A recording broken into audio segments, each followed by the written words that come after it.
you need a goal, but we don't want to let your distance from the goal crush you.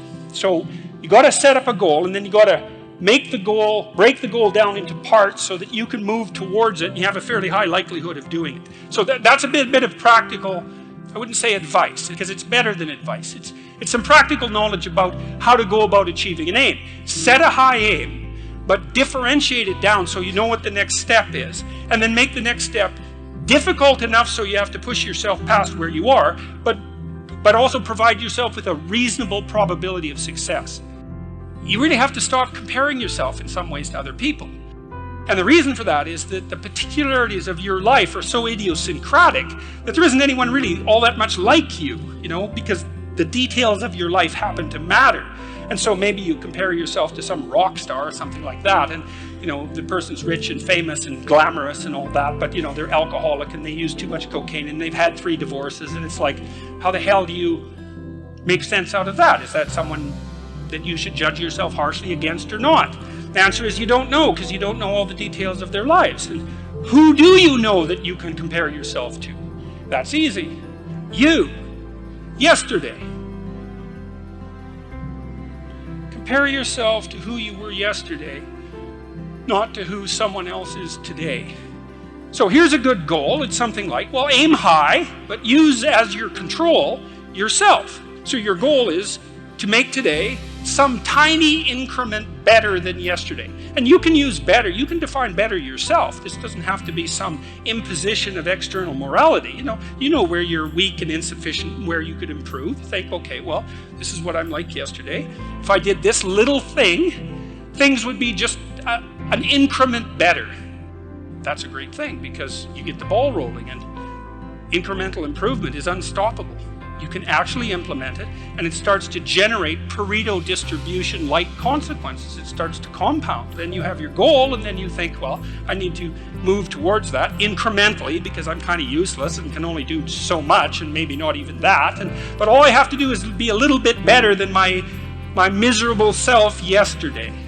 To listen to your resentment is one of the best things you can possibly do. You have to admit that it exists first, and then you have to admit to the fantasies that it's generating, and you have to admit to what you would regard as the way out of it. So that's all very difficult, because it means learning things about yourself that you probably don't want to learn. But resentment only means one of two things. It means either like shut the hell up, grow up, quit whining, and get on with it. That's one thing it means. Or someone is playing the tyrant to you, might even be you, and you have something to say and do that you should say and do to put it to a stop. One of the general rules of thumb about how to be successful is to confront things that frighten you forthrightly and with courage. The goal should be, how could I conceive of my life so that if I had that life, it would clearly be worth living, so I wouldn't have to be bitter, resentful, deceitful, arrogant, and vengeful. Like, that's sort of the bottom line, right?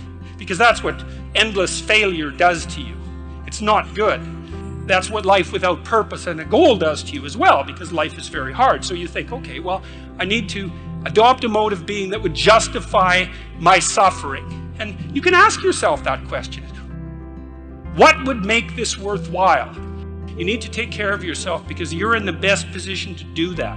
And it's necessary for you to take care of yourself. Despite the fact that we're mortal and vulnerable and self-conscious and capable, not only capable of doing terrible things, but actually do them. Despite all that, you still have that responsibility.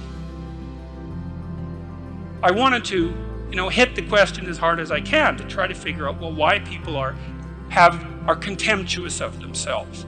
And there's plenty of reason, that's for sure. But the reasons do not justify the mistreatment of yourself.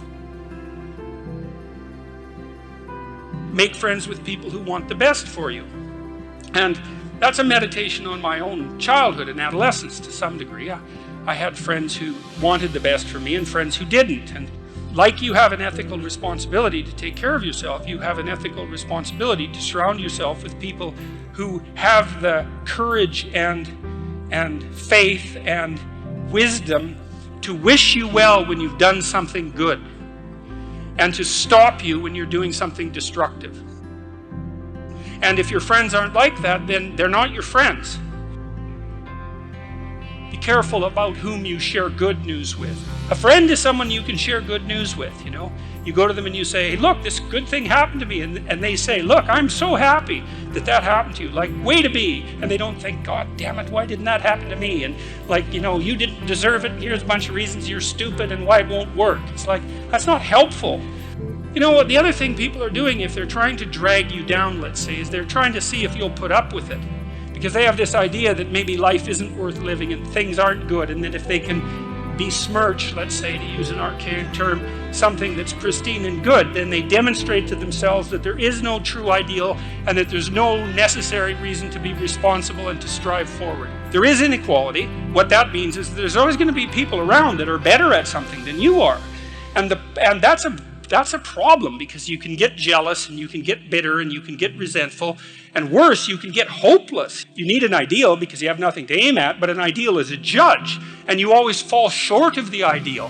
So how the hell can you have the benefits of having an ideal without having the crushing blow that goes along with having the judge that always regards you as insufficient? Despite the fact that you're not all that you could be, the proper attitude to have towards yourself is the attitude that you would have towards someone that you genuinely cared for, and that it's incumbent on you to act as if you genuinely care for yourself, just like you would act towards someone that you actually cared about, some other person.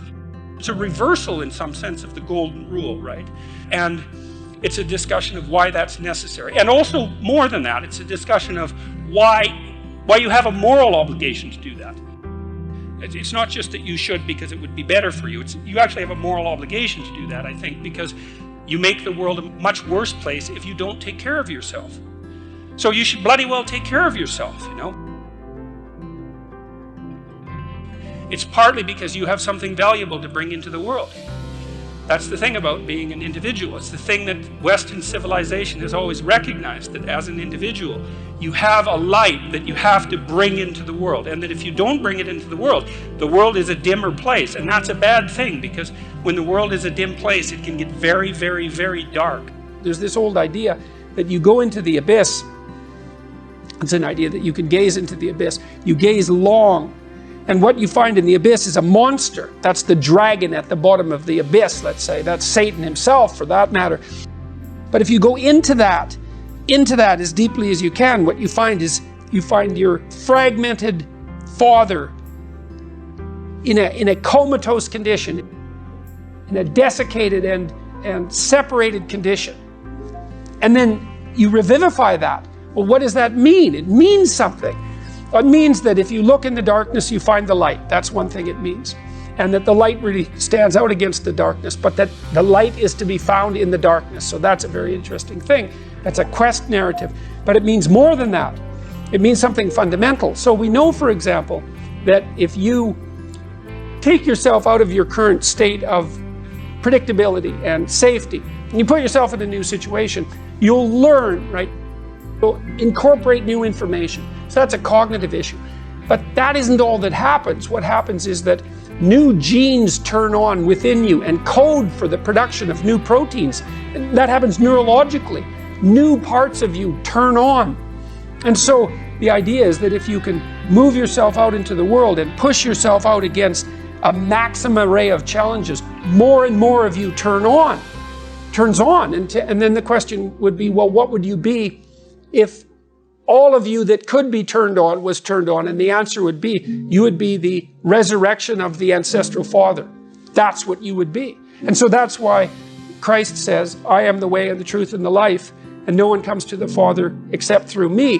What that means is that if you take on the unbearable burden of being voluntarily, then that transforms you into the ancestral father.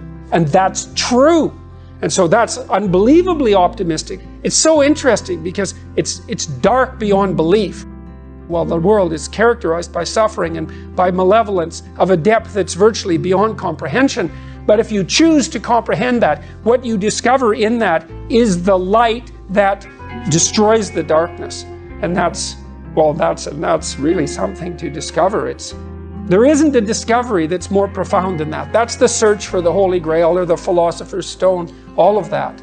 If you actually want something, you can have it.